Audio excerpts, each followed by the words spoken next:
Today's video is going to be me showing you my Worm Factory 360 that I've had now for about 5 to 6 years. And I would call it my old faithful. I've had this worm bin. I bought worms when I first set up the bin. I have not had to buy any more worms.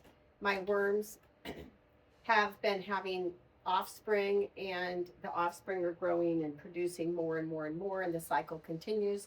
So I've had plenty of worms in this bin all these years.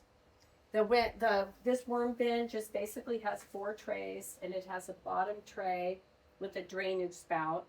The 4 trays, what I would do is when I'm ready to harvest my compost, I would just take the bottom tray, harvest it, use it out in my garden, and then the bottom tray comes to the top, and I put in cocoa coir and paper, and then my greens, which is all my kitchen scraps that I have from cooking. We have banana peels and coffee grounds and bird food and all kinds of things in here. Just parts of vegetables, some basil.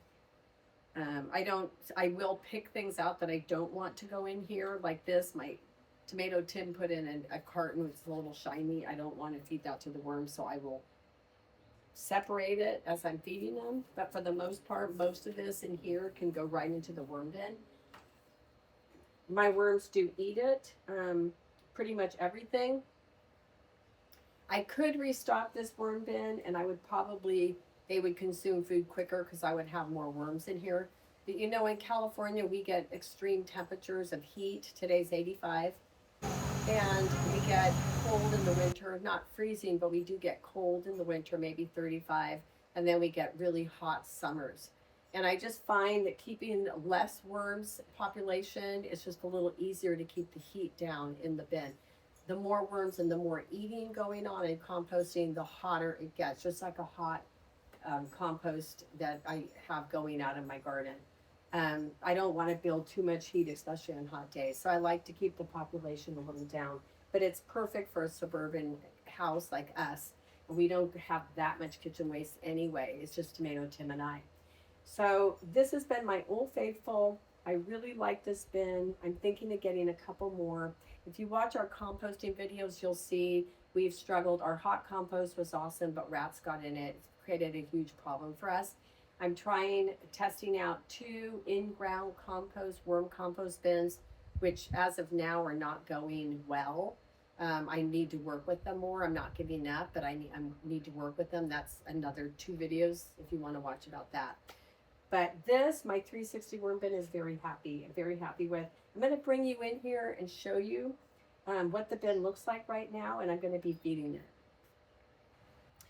Here is the bin, and I do put cocoa coir in as the base. I just really love the cocoa coir. It is, so soft and wonderful. I have a lot of worms still in here, and I have a lot of babies. You can see in here. This is just nice, and I do put paper in here. You can see, let's see, if I pull up, you can see little tiny worms. This is the time of year I get lots of little tiny worms, and they're all up here. I like to fluff this a little bit. I don't want to hurt any worms, but I'm going to fluff it a little bit. I'm going to add a little bit more food. When I first started worm composting, I was very scared that I was going to hurt my worms, okay? But, we're going on a vacation soon, and my worms will be fine. As you can see, this is nice and moist. The food I put in is going to add more moisture. So what I'm going to do here is I'll show you some of the food I give them. So here is some coffee.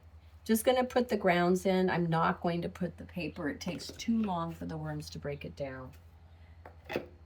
The worms do love the banana peels. Here's an actual banana. They're going to love that. And I tear off. We have city composting, so I'm kind of lucky in the respect that I have, if I'm not going to use this, the city will use it and make compost. So I'm not throwing anything into the garbage. Here's a peel that they sucked everything out of and left this part. Maybe I'll just put that in my city compost since I have so much more food. Here's another one. So they do suck it kind of dry.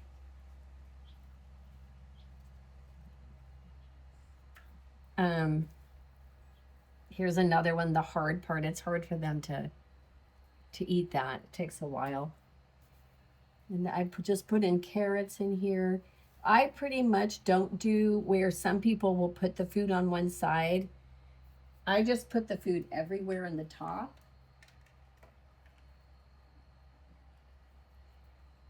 I like to be diverse in what I give them. Like you can see, I've got shredded carrots. I don't want to give them all bananas, even though they just love the bananas, really love the bananas. But you know, the more diverse the compost, here's some basil, the more diverse their food, the more diverse the compost.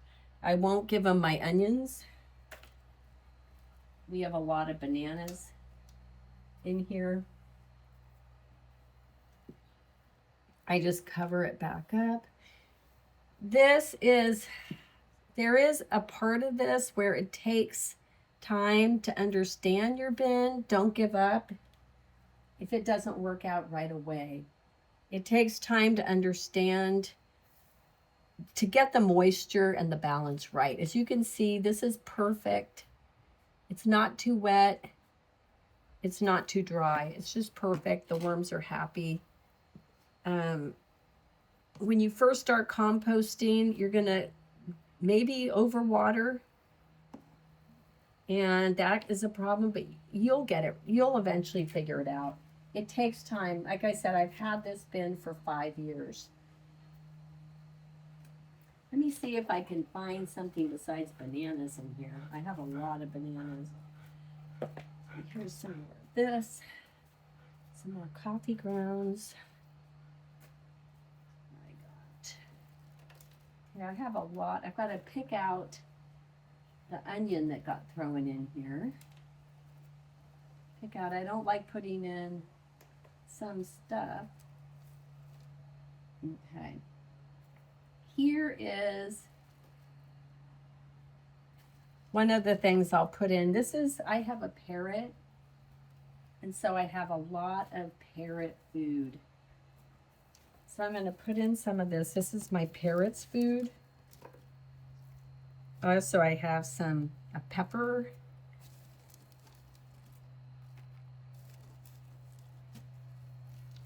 Some more rotten peels.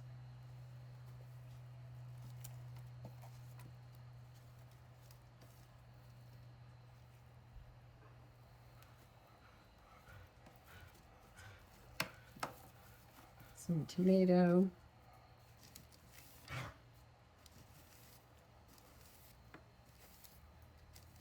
Okay. Some peppers.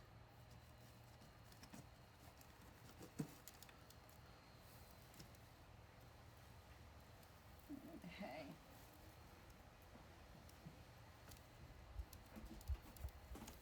Let's see if I have some more. I have a lot of peppers. And okay. So I'm just going to cover this up. Take out some of the dry stuff.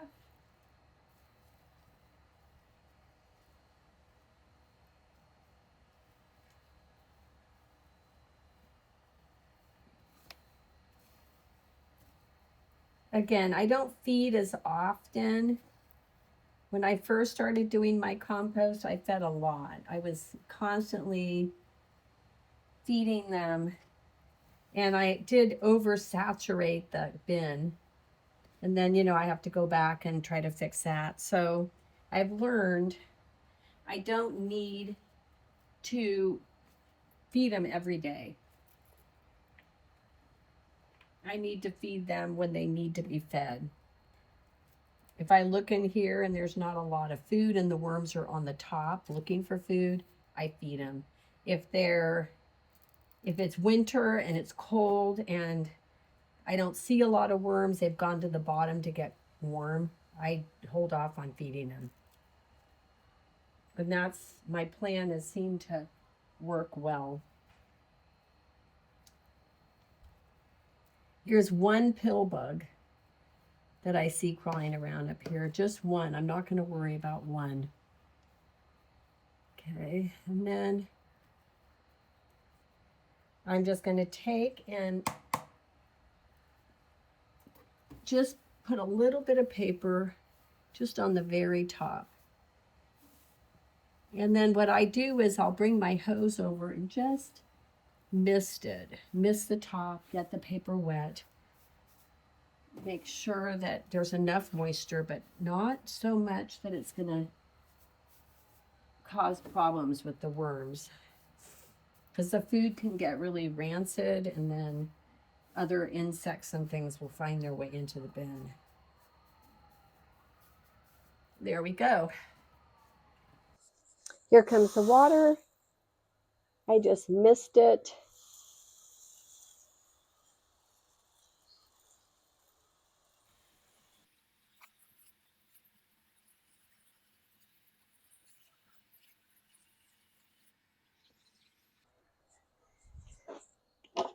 Okay. On goes the lid.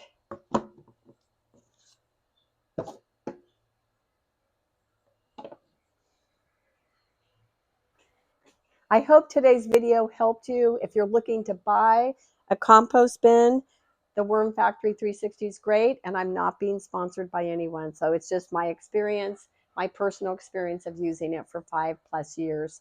It's been great.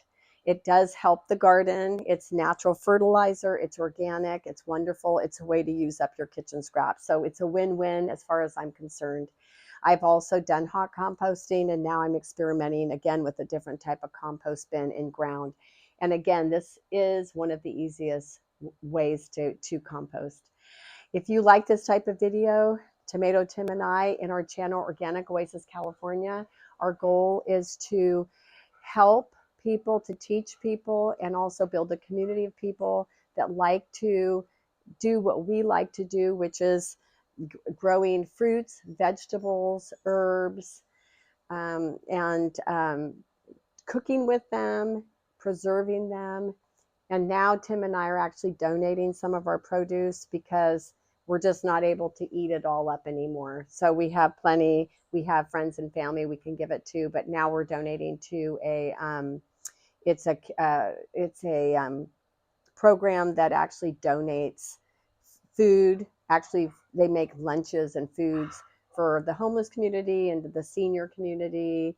And it's wonderful. It's a wonderful program. So that is also makes us feel good. We're not wasting anything that we grow. So if you find that you are growing and you just don't know what to do with it, you have an abundance of things. There's things you can do. You can donate it, you can eat it, you can preserve it, you can share it. You share it with your community. Lots and lots of things. If you like this type of video, though, do join our community and please subscribe. Thank you so much.